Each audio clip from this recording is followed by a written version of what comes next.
All right, people, we got another Mega Makes Sense.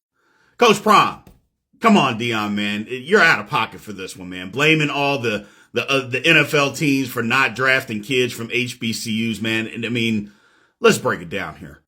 First off, let's just say the quiet part out loud that nobody wants to say, but I will say it, and it's not a knock or a slap in the face to anybody. HBCUs, the majority of them are not Division I programs. They're just not. They're not Division I. They're not FCS level. They're below that. They're more Division II, Division III caliber programs. And that's not a knock. That's not a slap in their face or anything like that. But if we're being truthful, let's be truthful. That's where they are. Now, I know there's going to be a whole lot of people that come for me and tell me that I'm a sellout or I don't know what I'm talking about. Man, miss me with all that nonsense. Just look at the programs themselves. Again, you don't have to knock an HBCU to tell the truth. They're not competing with North Dakota State or South Dakota State or Jacksonville. They're not competing with those programs, man. And again, I'll say it again. That is not a knock on HBCUs. It isn't. That's not a knock to tell you the truth. They're not at that level, and that's okay. But the part that should also be okay is you don't see a lot of people, like I said, Division II or Division III guys getting drafted. You don't see a lot of those guys getting drafted either. HBCUs are in the same boat. Now, don't get me wrong.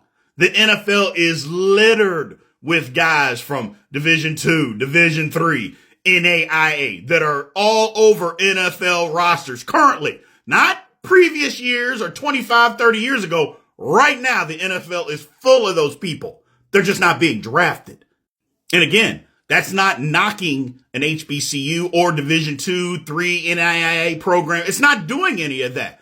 Just because you're telling the truth about where the programs are. And again, the majority of HBCUs, yes, there's some that are a little bit higher level. That's the truth. But the majority of them are not.